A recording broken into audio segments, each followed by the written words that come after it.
Congress minority department के chairman Imran Pratapgarhi का बड़ा बयान सामने आया है। उन्होंने कहा है कि अक़लियती तबका हमेशा से कांग्रेस का वोट बैंक रहा है। उन्होंने आगे कहा कि यूपी ही उनका घर है, वो यहीं पैदा हुए और यहां बार बार आएंगे। यूपी में कांग्रेस इंतखाबी दौर में आने वाली है। उन्होंने रियासती हुकूमत पर भी निशाना साधा। बात करने के लिए इमरान प्रतापगढ़ी जी है। सर, आज आए हैं उत्तर प्रदेश की धरती पे, क्या आगे का एजेंडा है, क्या मानते हैं? उत्तर प्रदेश मेरा घर है, मैं यहीं पैदा हुआ हूँ, यहीं पला हूँ, यहीं बढ़ा हूँ, तो आना कोई ऐसा बहुत चमत्कारिक काम नहीं है। मेरा घर है, मैं बार बार आऊँगा।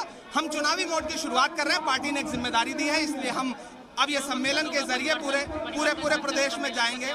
हमारा मकसद ये है कि हम उत्तर प्रदेश की जनता को बताएंगे कि ये सरकार कितनी तानाशाह सरकार है, लोकतंत्र में विश्वास नहीं रखती, संविधान को कुचल रही है, जनता मारी जा रही है। बीजेपी की तरफ से भी अल्पसंख्यक प्रबुद्ध सम्मेलन किया जा रहा है, क्या कहेंगे? अब अल्पसंख्यकों की याद आ रही है बीजेपी को अल्पसंख्यक प्रबुद्ध सम्मेलन करने। और गालिब का एक शेर है कि हैरत हुई गालिब तुम्हें मस्जिद में देख के, ऐसा भी क्या हुआ कि खुदा याद आ गया।